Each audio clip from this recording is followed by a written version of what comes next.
Hello guys, syempre nandito na naman ako at ito pag-usapan natin, no? Kanina diniscuss ko no about sa pagiging, sabi nila, weak si PBBM. Sa sobrang weak nga ni PBBM, aba, ang daming naipakulong. Kasama na si Fentaboy na nakakulong ngayon, si Kibulok, si Alice Goo, si Teves. Pero ito pag-usapan natin, bakit nga magalit na galit ang pamilyang Dutae, ang pamilyang may sayad sa ating Pangulo. Syempre ba naman, paano ka ba namang hindi magagalit kung ang negosyo mo apektado na? Ang pangkabuhayan nila apektado na sapagkat hindi lang politika ang kanilang buhay kundi pati ang mga illegal na negosyo. Katunayan ayan sa background nakikita ninyo, di ba? Napakaraming drogang pinaguhuli sa Davao City.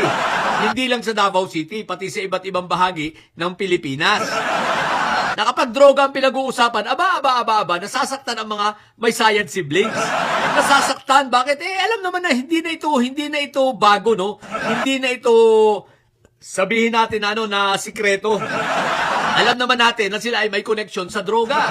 At kapag mga napaghuhuli ang kanilang mga droga, aba, masyado silang apektado, syempre, nawawala ang kita. Ayan, sa Davao, napakarami ng mga napaghuhuling mga droga. Kaya ngayon, napakamahal na ng drugs, napakamahal na ng S. Samantalang nung panahon ni Fentaboy, medyo mura pa.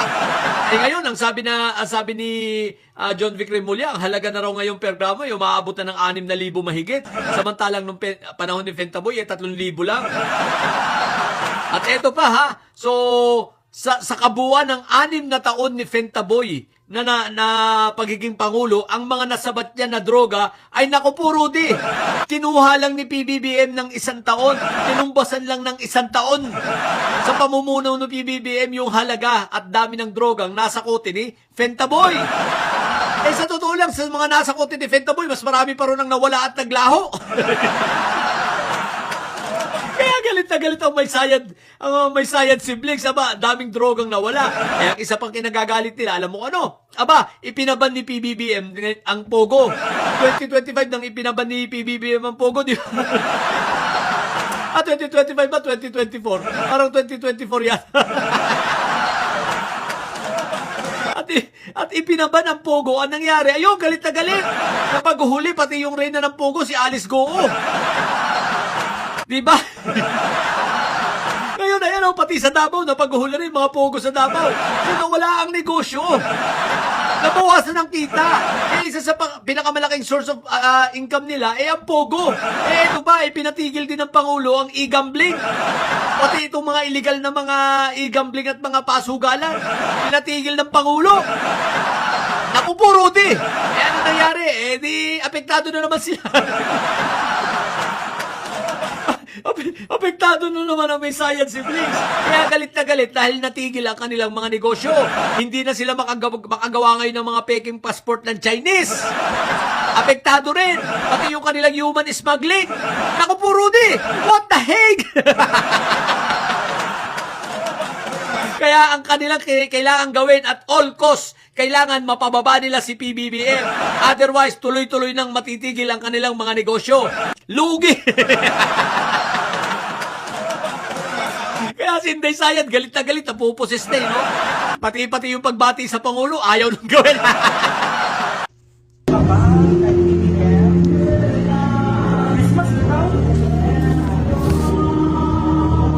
Bakit? Magbabago ba yung ugali niya kung Christmas at hindi?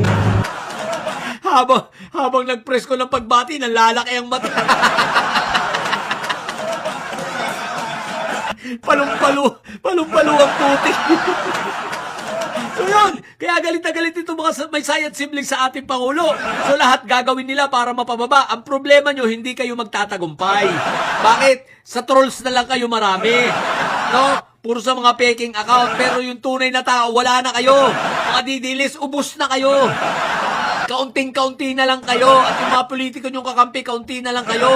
Pera, oo, marami pa kayo. Pero hindi kakayanin ng pera ang tao. Wala na kayong impluensya. Laglag na kayo. Ang influensya lang ninyong mga Dutae sa mga bobo. Yung mga tanga na nauuto ninyo. At iilan na lang kayo. Trolls na lang ang marami sa inyo.